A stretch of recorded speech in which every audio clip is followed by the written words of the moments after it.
Bienvenue sur le plateau de Polytech TV pour la première émission d'une longue série d'émissions de ce programme. Première émission, grande émission, vous le savez, c'est la tradition sur Polytech TV. Les grandes émissions sont consacrées aux innovations, c'est-à-dire tout simplement aux entreprises qui présentent des innovations sur le salon. Il y a bien évidemment de nombreuses innovations qui sont répertoriées, que vous pouvez découvrir sur les différents stands. Et donc nous, ici, nous essayons de faire un focus sur certaines entreprises que sélectionne notamment Alain Delamel, qui est à mes côtés. Alain, bonjour. Bonjour Georges. Heureux de vous retrouver. Vous êtes le directeur des innovations de Polytech. Vous avez à vos côtés Stéphane Signoret, qui est le rédacteur en chef d'Énergie Plus et qui va prendre son micro de manière à ce qu'on l'entende. Bonjour Stéphane. Bonjour. Il va nous apporter ses éclairages, ses commentaires un petit peu sur le secteur de l'énergie. Puis nous avons deux premiers invités. Jean-Pierre Léo, qui est responsable produits et systèmes électroniques chez Nord Réducteur. Bonjour. Et puis Bonjour. David Cacciopola, qui est co-gérant de GMV Industrie. Bonjour et bienvenue. Bonjour. Alain, d'abord une question sur ce secteur. Qu'est-ce qui vous apparaît prépondérant en termes d'innovation, bien sûr, dans le secteur de l'énergie? Quelles sont les grandes tendances que vous avez pu constater aussi bien donc, dans les dossiers innovation que vous avez reçus à Polytech, puisque vous êtes vraiment à la source de l'information, que dans les innovations déposées sous forme de brevets par les labos de recherche, par exemple? Alors, déjà, il faudrait rappeler qu'on a reçu à peu près 200 dossiers innovation à Polytech. Et sur 80% de dossiers, on revendique une économie d'énergie. Donc l'énergie, c'est un facteur de compétitivité qui est absolument indéniable. D'ailleurs, les grandes entreprises telles que PSA ont indiqué qu'ils allaient faire des recherches pour essayer d'améliorer de 1,5 à 2% le rendement des véhicules. Et le président de la République a annoncé qu'il fallait faire des efforts pour essayer d'avoir un véhicule 2 litres. Et en 77, moi j'étais encore à cette époque-là, en 77, le président de la République de l'époque indiquait que c'était 3 litres. Donc on a encore un facteur de progrès. Alors, nombreuses innovations, toujours dans le domaine de la récupération d'énergie, de la motorisation électrique. Il y a beaucoup de progrès qui sont réalisés au niveau innovation dans le secteur de la motorisation, parce qu'il faut rappeler qu'il y a plus de 70%, je crois, de la consommation d'énergie électrique de l'industrie et qui est l'utilisation des moteurs. Toutes les machines tournantes, c'est absolument énorme. Il y a un gisement d'économie d'énergie absolument énorme. Autre secteur, bien entendu, c'est la récupération sur les énergies fatales avec des récupérateurs plus ou moins adaptés. La récupération d'énergie cinétique pour faire de l'électricité, c'est sur des camions, par exemple. Et puis, il y a un domaine dans lequel il y a beaucoup de choses, c'est le domaine du biogaz. On parle beaucoup de biogaz. En France, ce n'est pas très développé par rapport en Allemagne, mais il y a un marché qui est relativement important. Je crois qu'il doit y avoir 8000 installations en Allemagne. En France, il doit y en avoir 80 au maximum. Donc, il y a un marché énorme. D'ailleurs, on verra ici des exposants et des entreprises innovantes qui présenteront leur matériel. Alors, en ce qui concerne la recherche publique, là, c'est un peu différent. Beaucoup travaillent sur le problème de l'éco-conception des équipements électriques et électroniques, parce que ce sont des équipements sur lesquels on va y avoir un marché. Il y a toujours un marché absolument énorme et de plus en plus important avec les appareils d'électronique que l'on a, y compris domestiques. Et il y a aussi pas mal de choses sur la conception des moteurs électriques. Moteurs électriques avec des nouvelles structures magnétiques, des nouveaux fils. Il y a encore beaucoup de choses à faire. Sur le moteur électrique, vraisemblablement dans les années à venir, il y aura encore beaucoup de choses. Bon. Il y a aussi des recherches sur les batteries lithium-ion avec toujours dans la recherche continue, oui, parce que ça fait de nombreuses années. Voilà. Tout à fait. Alors, avec, par exemple, cette année, on a un laboratoire de recherche publique qui présente une innovation, vraiment une innovation, sur des batteries lithium-ion avec des éléments en papier. En papier. Alors, c'est lié à une technologie papetière, parce que le labo de recherche était dans un bassin d'emploi, dans un bassin d'activité. papier. Voilà, Oui, tout à fait. Effectivement, Alors, production de papier. Et enfin, il y a des recherches sur l'utilisation de la matière vivante, c'est-à-dire la biochimie, la biologie, pour faire par exemple de l'hydrogène. Bon. Alors, il y en a certains, cette fois-ci, qui présentent une recherche sur la production d'hydrogène à partir de bouts de stations d'épuration. Bon, c'est pas évident. C'est pas nouveau, mais effectivement, c'est encore pas évident. une piste de production d'énergie renouvelable. Alors, et d'autres qui présentent une biopile à combustible utilisant non plus des catalyseurs d'origine avec des terres rares, mais avec des catalyseurs enzymatiques. Alors, il faut rappeler que c'est peut-être une bonne piste. Quand est-ce que ça verra le jour, on ne sait pas très bien. Mais c'est une bonne piste parce qu'il faut savoir qu'actuellement la production d'hydrogène, bien c'est soit à partir du craquage du méthane, donc c'est une émission de CO2 qui n'est pas très favorable pour les gaz à effet de serre, ou bien l'utilisation de l'électricité. Et l'utilisation de l'électricité par l'électrolyse, on sait très bien que les rendements sont très mauvais. Donc il y a une piste. Voilà. Merci Alain pour nous avoir fait ce panorama des grandes tendances de ce qu'on voit sur le marché, mais également ici à Polytech. Stéphane Signoret, je rappelle, va être le rédacteur en chef d'Énergie Plus.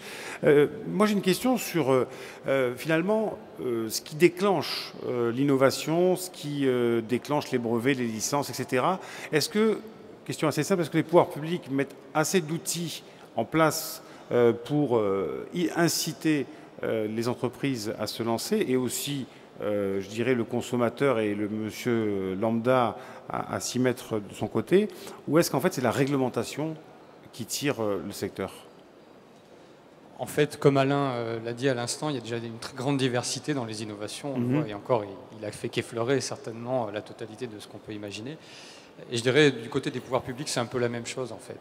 On a une pression réglementaire qui existe, c'est-à-dire comme tous les économistes le savent, c'est un moyen très efficace pour mettre en place des politiques publiques, et notamment en termes de maîtrise de l'énergie, parce que l'effet prix est beaucoup moins fort.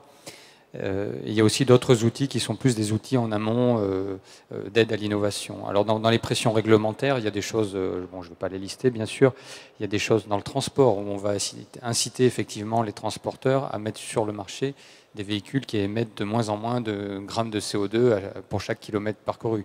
Il y a l'effet effectivement consommation, mais l'effet, on va dire, gaz à effet de serre qui est très important, d'où la multitude qu'on voit apparaître sur les véhicules électriques, les véhicules hybrides, et y compris sur les motorisations classiques, motorisations thermiques, des efforts très importants, l'IFP notamment, mais bien d'autres, sur des moteurs qui consomment moins d'essence ou de gasoil. Dans l'industrie, on voit aussi apparaître des normes, alors parfois au niveau européen, hein, c'est pas uniquement au niveau français. Monsieur nous en parlera certainement tout à l'heure sur les moteurs. Hein, comme on l'a dit, c'est un poste de consommation très très important dans l'industrie.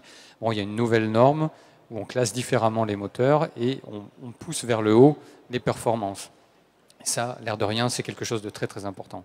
Alors les autres outils que les pouvoirs publics peuvent utiliser sont donc ce que je disais, plus des soutiens en amont ou sur la demande. Alors évidemment, en amont, on a tout le soutien à la recherche qui est fait notamment par les programmes de l'Agence nationale de la recherche. Là, depuis plusieurs années, on voit une floraison importante de projets et quelques-uns sont donc ici pointés par Alain et certains seront primés certainement ce soir. Il y a aussi toute la partie de lancement de démonstrateurs pré-industriels. Hein. L'ADEME lance des appels à manifestation d'intérêt. Derrière, il y avait tout ce qui était l'investissement, les investissements d'avenir, comme on les appelait encore il y a quelques temps, et donc la fameuse banque publique d'investissement qui va prendre le relais. Et ça, c'est un point important, c'est-à-dire que la recherche pointe des solutions. On doit passer à une phase pré-industrielle, et souvent l'articulation n'est pas très évidente. Souvent, c'est ce que les professionnels regrettent. On a l'amont recherche, on a la partie démonstrateur, on n'a pas toujours entre les deux. Et bon, en tout cas là-dessus, ça avance et les pôles de compétitivité, notamment, aident beaucoup à faire avancer à ce niveau-là. Après, on pourrait aussi citer les soutiens beaucoup plus classiques qui sont les soutiens fiscaux. Hein. Il y a le crédit impôt recherche qui existe et si j'ai cru comprendre la ministre, ça va continuer. Et puis on a le soutien à la demande, c'est-à-dire qu'on fait des crédits d'impôt pour les consommateurs, hein. Il y en a eu pléthore les dernières années. Il y a des tarifs d'achat d'électricité, par exemple, pour les différentes solutions d'énergie renouvelable. Donc on a à la fois de l'aide à l'innovation pure dans la recherche et on a de l'aide à l'innovation, je veux dire, plus appliquée dans le cadre des marchés par ces types de soutien. Merci pour cette réponse qui nous montre effectivement qu'on n'arrive pas avec un seul levier, on n'arrive pas à faire bouger les choses avec un seul levier. Il y a effectivement les soutiens, il y a l'initiative des entreprises qui s'engagent dans les secteurs, et puis comme vous le disiez aussi, d'une certaine manière, la réglementation qui est un petit peu le bâton de gendarme, mais il en faut. Avant de rencontrer, d'interviewer les entreprises que vous avez fait venir, Alain, je voudrais une dernière question à Stéphane, savoir si dans le bâtiment, parce que quand on parle d'efficacité énergétique depuis de nombreuses années, on parle beaucoup du secteur du bâtiment. Est-ce que dans le bâtiment, on peut encore s'attendre à des innovations? Est-ce qu'il y a encore un champ d'innovation qui est ouvert? Eh bien, malgré le fait que ce soit un secteur très traditionnel, oui, il y a beaucoup d'innovations, je pense. Alors, comme je le disais tout à l'heure, dans ce secteur-là aussi, l'aspect réglementaire est très fort. On le sait dans la construction neuve, la réglementation thermique 2012 va entrer en application pour la majorité des bâtiments en janvier 2013, l'année prochaine. Et on a aussi le contexte, par exemple, des certificats d'économie d'énergie qui poussent à utiliser des technologies performantes. Donc, à la fois des aspects réglementaires, des aspects de marché, poussent tous les acteurs à trouver des nouvelles solutions. Alors, je peux vous en citer quelques-uns, par exemple, que j'ai vu au fil de nos enquêtes. Par exemple, dans l'isolation par l'extérieur, on va dire les fabricants traditionnels d'isolants cherchent des nouveaux matériaux, cherchent des nouveaux moyens de pose. Ils essayent surtout de faire réduire les coûts. Alors, c'est peut-être pas des très très grandes innovations, mais comme on le verra dans les exemples, peut-être l'innovation, elle est souvent dans des petits détails, parce que ce sont des systèmes technologiques parfois complexes, et un petit changement peut amener à un grand changement, lui, sur le marché. On peut ici, effectivement aussi pointer tous les systèmes de production d'énergie. Les pompes à chaleur voient leur coefficient de performance augmenter régulièrement. On voit apparaître des systèmes hybrides dans le solaire, donc des systèmes qui font à la fois photovoltaïque et production d'eau chaude. Alors c'est assez classique, ça se faisait déjà, mais on voit des petites sociétés comme Dualsun qui proposent des nouveaux types d'échangeurs, qui font eux-mêmes la plaque sur laquelle on pose le panneau photovoltaïque. Enfin, bon, c'est très malin, il y a des petites choses, mais très malines, hein.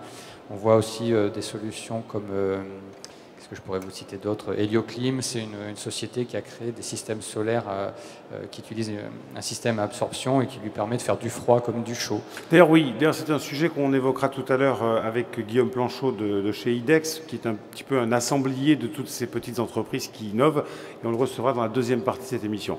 Stéphane, merci beaucoup. Alors Alain, j'aimerais d'abord que vous me précisiez quels ont été les critères de choix des deux entreprises qui sont avec nous là maintenant, c'est-à-dire Nord Réducteur et GMV Industrie. C'est leur capacité d'innover, hein.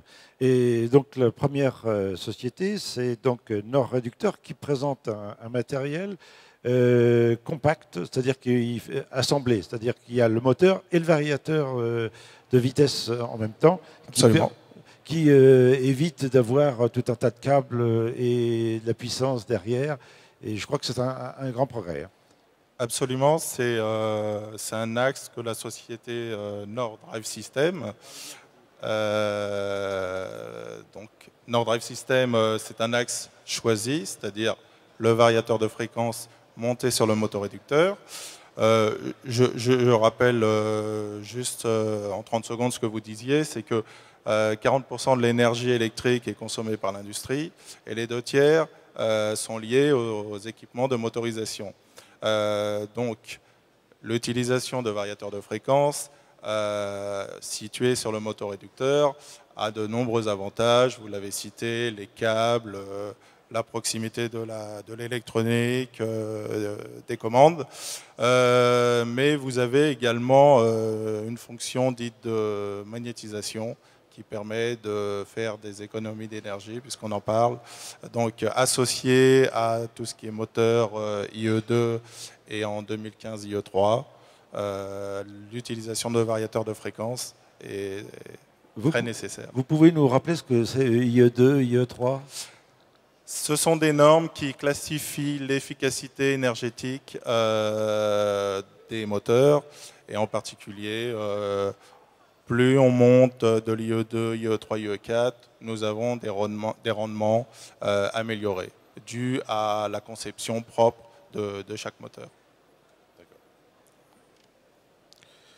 Alors, quels sont les domaines d'application de vos moteurs? Alors, les domaines d'application, vous retrouverez des ensembles motoréducteurs dans la plupart des domaines, que ce soit l'industrie, l'environnement.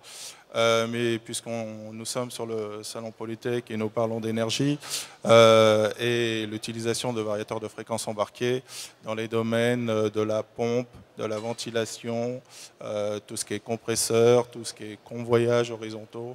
Là, nous avons une source d'économie d'énergie, je dirais, propre à l'utilisation de variateurs de fréquences. Alors, deuxième société que vous avez invitée sur ce plateau, GMV Industrie. Deuxième société, GMV Industrie. Alors là, on est dans un autre domaine, c'est celui du photovoltaïque. Photovoltaïque, on voit en France, il se développe de façon absolument considérable, liée au fait que le tarif de rachat, il est intéressant. Alors, lorsqu'on installe un toit photovoltaïque, il faut savoir que ce sont des panneaux qui, lorsqu'il y a du soleil, vont faire 45 volts à peu près. Et on les met en série. Et à la fin, si vous avez 10 panneaux, ça fait 450 volts en courant continu. 450 volts en courant continu, ça devient extrêmement dangereux. Et les pompiers, par exemple, ne veulent plus intervenir sur les bâtiments parce qu'il y a un risque d'électrocution. Hein. Donc, la société GMV a trouvé un système qui permet de couper justement par unité la production d'électricité. Et puis, c'est aussi utile pour l'entretien. Par exemple, il peut y avoir des pierres qui tombent, ça peut arriver, hein, ça peut être certains pays. Des pierres qui tombent, donc il faut changer le panneau, il faut tout arrêter. Et avec ce système de GMV, on arrive à sectionner. Voilà, on parle là de la sécurité de l'utilisateur et bien sûr aussi la sécurité du bien. Tout à fait. Là, on est vraiment sur quelque chose où on parle de sécurité liée à un risque dû au courant continu des panneaux solaires. Donc, on a mis au point un système de sécurisation unitaire de ces panneaux solaires de façon à avoir une tension qui permette de ne pas se retrouver devant une tension dangereuse, voire létale pour une personne. Voilà. On a pensé surtout ce système par rapport aux intervenants et les premiers intervenants avec qui on a pensé, c'était bien sûr les services de secours, les pompiers, auprès desquels on s'est rapproché et on a regardé ensemble le problème. Et aussi au personnel de maintenance qui viennent entretenir les générateurs photovoltaïques et qui peuvent être confrontés à ce risque. Donc notre système, au début, pour rappeler l'historique de l'entreprise, c'est qu'au début, on mettait en place des générateurs photovoltaïques.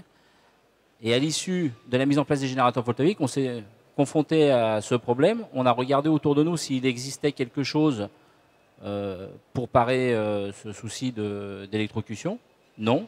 On a réfléchi, on a mis au point un système, on s'est rapproché du CNPP avec qui nous avons travaillé pour pouvoir avoir une spécification technique, justement, et pouvoir avoir un système qui puisse correspondre à tout le monde, c'est-à-dire au service de secours avec un temps de délai d'action inférieur à 30 minutes, c'est-à-dire une résistance au feu du système, qui permet, qui permettent justement de maintenir en sécurité le système pendant que les secours interviennent. Oui, alors on peut s'étonner quand même que dans un secteur qui est en fort développement depuis de nombreuses années, il n'existait pas effectivement de dispositif pour sécuriser ce type d'installation. On est parti un petit peu vent debout hein, et on se rend compte qu'effectivement on n'a pas pensé à l'aspect sécurité et donc, et c'est le sens de ma question, à l'aspect réglementaire. Parce que là il va y avoir une réglementation qui va se mettre en place, j'imagine. Est-ce que vous avez déjà des attentes, vous, de la part des utilisateurs ou des informations sur ce qui va être nécessaire de mettre en place, que ça ne touche pas, on n'est pas dans le tout petit là. Si on prend syndic par syndic ou je dirais installation par installation, ça peut faire beaucoup de modifications à apporter au système. Tout à fait. Donc par différents congrès qu'on a pu faire ou conférences qu'on a pu assister, il est en train de se mettre en place une réglementation à ce sujet. Elle est déjà sous forme de circulaire pour tout ce qui est établissement recevant du public. Donc là, on a déjà quelque chose qui est... Ça devrait apparaître dans le premier semestre 2013. Et il y a aussi un aspect qui avait été, entre guillemets, plus ou moins oublié, c'est qu'il y a une réglementation APSAD, c'est-à-dire des assureurs, qui est en train aussi de se mettre en place pour justement gérer l'ensemble de ces problèmes et puis mettre quelque chose de législatif en face, quoi. Oui. Dans le domaine du photovoltaïque, on est allé un peu trop vite. D'ailleurs, il y a uniquement 1 an que l'on a fait des essais au feu, de résistance au feu des éléments photovoltaïques. Et on s'est aperçu que, bon, c'était les charpentes qui brûlaient, ce n'était pas le photovoltaïque. Mais il y a 1 an uniquement, alors que ça faisait 10 ans qu'on avait déjà fait des installations. Quel avenir pour le photovoltaïque? Parce que c'est vrai que c'est une question qu'on se pose tous. Il y a eu des événements un petit peu perturbants, on va dire, ces derniers mois. C'est revenu un peu à la normalité. Mais dans une économie de l'énergie renouvelable, dans une économie verte, comme la ministre disait il y a quelques instants sur ce plateau, on ne peut pas imaginer que cette partie d'énergie alternative soit stoppée net dans son élan. Donc vous qui êtes un professionnel, quelle est votre vision du marché? Ben, nous, tout d'abord, c'est un marché auquel on croit. Et on se dit, de toute façon, c'est un marché d'avenir. Après, en regardant, c'est vrai que ça a été un peu mouvementé dans le cadre du photovoltaïque par le fait qu'à un moment donné, c'est confondu entre la partie écologiste et la partie fiscale voilà, sur le photovoltaïque. Maintenant, pour nous, c'est un marché d'avenir tout simplement parce qu'on va avoir besoin de ces énergies propres. C'est un besoin.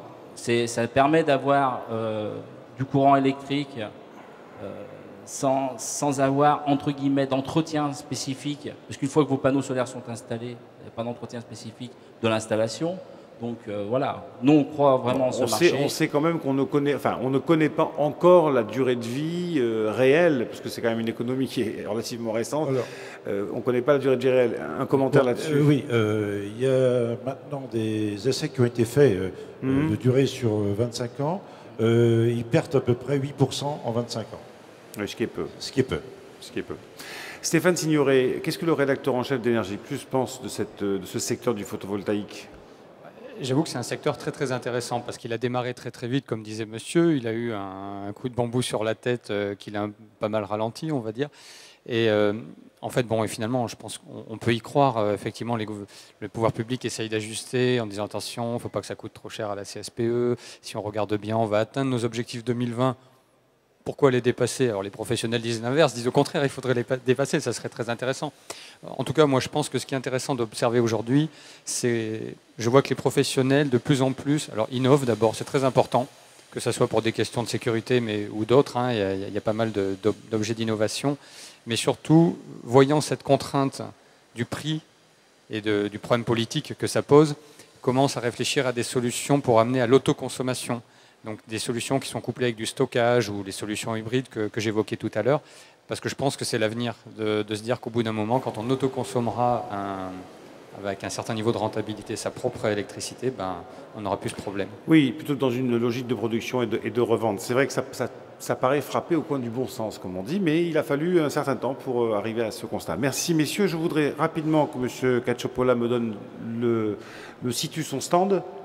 Alors, nous sommes Halle 3, allée F, et nous sommes au numéro 146, au stand 146, où nous vous attendons pour vous accueillir et discuter de cette innovation. Pour GMV Industrie, et puis Nord Réducteur, vous êtes à quel endroit? Prenez le micro. Le hall 4, 176. Voilà, merci à vous. Alors, vous allez laisser votre place à 2 nouvelles entreprises. C'est un petit peu la règle de cette émission. 2 nouvelles entreprises. Tout d'abord, Andres & Hauser, qui va venir nous rejoindre. Et puis, la société IDEX. On va leur laisser le temps de s'installer. 2 sociétés, donc, qui, elles aussi, vont nous parler de leurs innovations. Alors, avec Andres & Hauser, c'est une innovation pure. Avec IDEX, on est plutôt, je le disais, dans le sens de... je dirais de l'ensemblier, de l'assemblier d'innovation, d'une entreprise qui a fondé son développement sur l'innovation. On en parlera avec Guillaume Planchot dans un instant. Monsieur Fagot, vous êtes chef de marché eau et environnement chez Andres & Hauser. Alors j'aimerais savoir d'abord qui est votre entreprise, vous me présentiez un petit peu le groupe, et puis on parlera de votre innovation qui est en fait un débitmètre gaz pour production de biogaz. Très bien. Bonjour à tous. Bonjour, bienvenue. Donc le groupe Andrés Hauser, c'est un groupe qui a maintenant pratiquement 60 ans.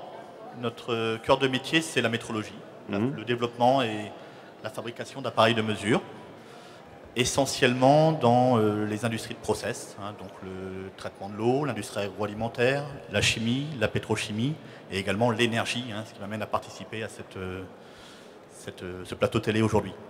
On a parlé d'innovation. L'innovation dans la métrologie, c'est essentiel. C'est souvent les innovations dans la métrologie qui ont permis d'autres innovations, justement. C'est en pouvant mesurer qu'on peut améliorer. Donc on a une culture de l'innovation qui est extrêmement importante.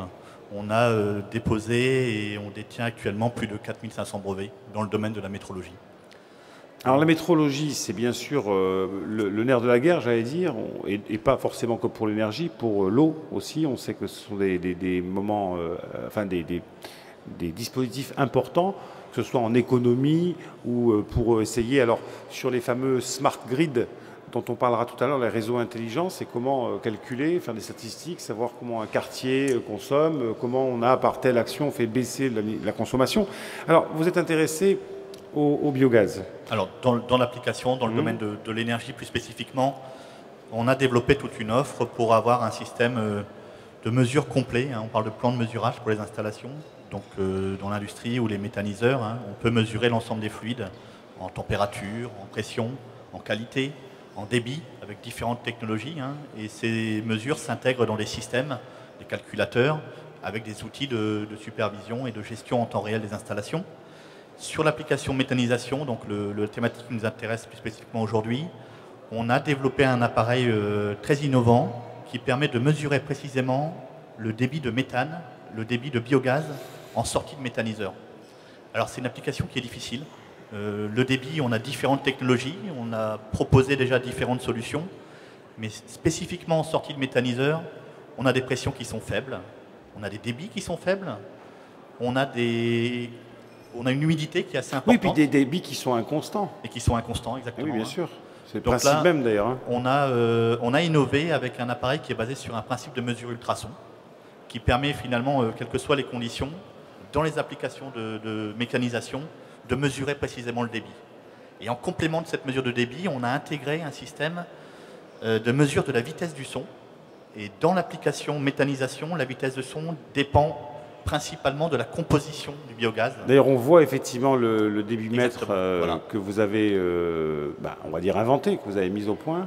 Le marché de la méta est un marché qui en France est relativement confidentiel, on va dire. Il y a beaucoup de choses qui se font. Alors, il y a des usines de méthanisation. On peut parler de marché en émergence, clairement. Oui, en émergence. Aujourd'hui, la demande en mesure de méthane en quantité la plus importante, elle se situe principalement sur les centres d'enfouissement technique, oui. où on doit collecter le méthane. Ah, c'est différent, oui. Alors, c'est là où on a besoin d'une mesure de méthane. Donc là, vous êtes parti sur le marché des CET en se disant, bon, là, il y aura quand même du business à faire. Néanmoins, le plus gros développement attendu aujourd'hui, c'est les unités de méthanisation. C'est les unités de méthanisation avec les applications agricoles, oui. on le voit bien, mais également les applications qui concernent sur syndicat. un territoire donné, la valorisation des déchets alimentaires, de diverses sources, et les boues de stations d'épuration également, puisqu'on est aussi dans un salon de l'eau. Oui. C'est également une source d'énergie à valoriser. Quel marché international, au moins sur l'Europe? Alors notre marché, nous, il est mondial, puisqu'on est présent physiquement dans 85 pays, sur tous les continents, avec une grande longueur d'avance aujourd'hui en méthanisation sur le marché allemand et les pays nordiques. Là, on compte à peu près une unité de méthanisation pour 10, si on compare la France et l'Allemagne. Stéphane, un commentaire sur ce type d'innovation, qui est vraiment, alors pardonnez-moi, c'est une innovation innovante, c'est-à-dire qu'on est dans un secteur, j'ai dit confidentiel, j'aurais dû dire en émergence, vous avez raison, où là il y a tout un champ d'innovation possible, parce que bon, la méthanisation c'est simplissime, ça existe depuis des siècles, mais on commence à industrialiser les process, et maintenant il faut mesurer, c'est une usine à gaz, pour faire simple. C'est du bon gaz. C'est du bon gaz, oui. Pour pas dire du biogaz. Non, effectivement, ce qui est intéressant de voir, c'est que ce méthane produit par méthanisation, ou effectivement celui qui avant sortait des centres de déchets, était une sorte d'externalité, comme disent les économistes, voilà, dont de gazeux. on s'en foutait pour être poli. Et là, on en fait une matière valorisable qui a un vrai potentiel, c'est une richesse. Et du coup, qu'est-ce qui se passe autour? On voit une grappe toute une filière avec des grappes d'innovation qui arrivent en termes de méthaniseurs, de digesteurs. Alors ici, on a un très bon exemple sur la mesure qui est très très importante en fait, parce que derrière, il faut savoir quel biogaz on a, la quantité qu'on a, et à terme, là aujourd'hui on utilise beaucoup le biogaz pour le brûler en cogénération, faire de l'électricité et de la chaleur. À terme, parce que maintenant les textes le permettent, on peut injecter ce biogaz dans les réseaux de gaz naturel. Et là, ça va être d'autant plus important de savoir exactement ce qu'on injecte, parce que derrière, ça sera le tarif qui en dépendra. En complément de la mesure de débit, on mesure la concentration en méthane. Donc ça permet d'identifier les rendements à venir dans le moteur, de protéger les moteurs et de régler le process en temps réel, pas attendre plusieurs jours avant de se rendre compte qu'il y a un problème, pouvoir réagir en temps réel avec de la mesure. Je vous donne la parole après Alain pour mesurer les enjeux. Si on prend par exemple le centre de valorisation organique de Lille qui a lancé une forte expérimentation pour non seulement réinjecter dans le réseau de gaz naturel, mais également de faire fonctionner leurs autobus, leur parc de bus, on se rend compte de l'enjeu de pouvoir mesurer, de pouvoir corriger. Sinon, tout ça, ça fera un peu géotrouve-tout et ça ira pas très loin. Si je peux me permettre, l'ADEME a sorti une étude récemment, alors qui porte sur l'ensemble de la consommation d'énergie en France, avec une projection à 2030 et 2050.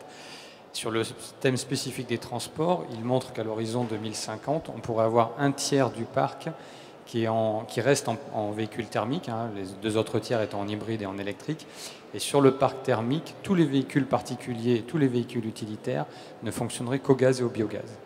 Horizon 2050. 2050, oui, tous les véhicules poids lourds en biocarburant, ce qui fait qu'on pourrait quasiment se passer d'importation de pétrole. Donc il y a un enjeu énorme sur le biogaz.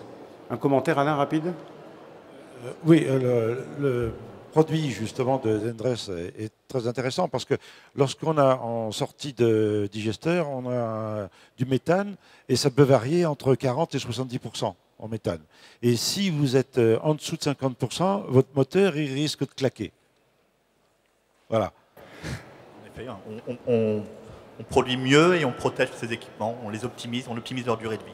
Tout à fait. Très bien. Eh bien, écoutez, merci beaucoup. À quel endroit vous trouvez-vous sur le salon? Donc, Hall 5, allez F, stand 216.